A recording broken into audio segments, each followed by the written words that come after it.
আসেন জায়গা সম্বন্ধে আপনাদেরকে কিছু বলে যাই। এই জায়গাটা আমার অনেক পরিশ্রমের, অনেক কষ্টের একটা জায়গা। দুঃখের বিষয় জায়গাটা বেশিদিন রাখতে পারছি না, সেল করে দিতে হচ্ছে আমাকে।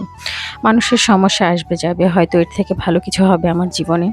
তো আমার কষ্টের কথাগুলো না আজ একটু হালকা করে আপনাদের সাথে শেয়ার করি। এই জায়গা যখন কিনেছিলাম, এত মানুষের এত কথা শুনেছিলাম যে যখন কোনো কাস্টমার রিং দিচ্ছে জায়গাটা কেনার জন্য, তখন আর সেটা সহ্য করতে পারছি না। অঝরে কান্না চলে আসছে। কারণ জায়গা কেনার পরে এমনও কথা শোনা লেগেছে আমাকে যে, "জায়গা বইয়ের নামে দিয়েছিস, জায়গা নিয়ে পালিয়ে যাবে।" বলেন এই জায়গা নিয়ে কি করব?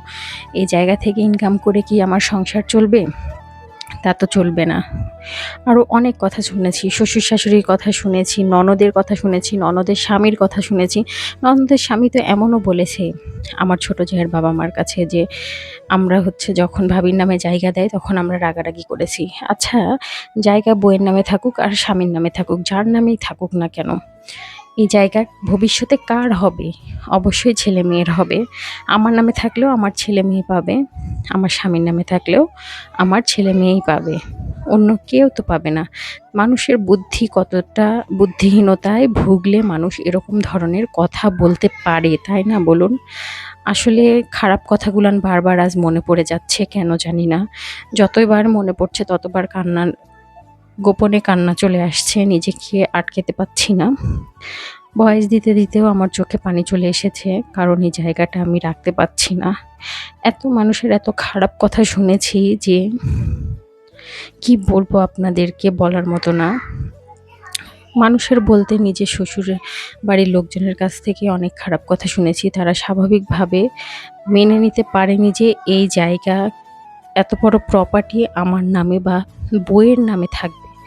বাড়ির বউয়ের নামে কোনো কিছু দিলে শ্বশুরবাড়ির মানুষের মাথায় রক্ত চড়ে যায়।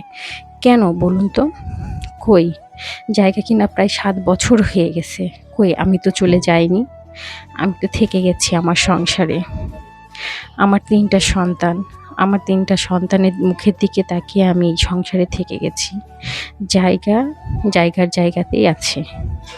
মানুষ আপনারা চলে গেছেন দুনিয়া ছেড়ে, কিন্তু আপনাদের কথাগুলান থেকে গেছে। একদম বিধায় রেখে গেছেন বুকের ভিতরে। আজ যখন জায়গাটা আমি সেল করে দিচ্ছি, বারবার আপনাদের কথা আমার মনে পড়ছে। আপনাদের খারাপ কথাগুলান আমার মনে পড়ছে।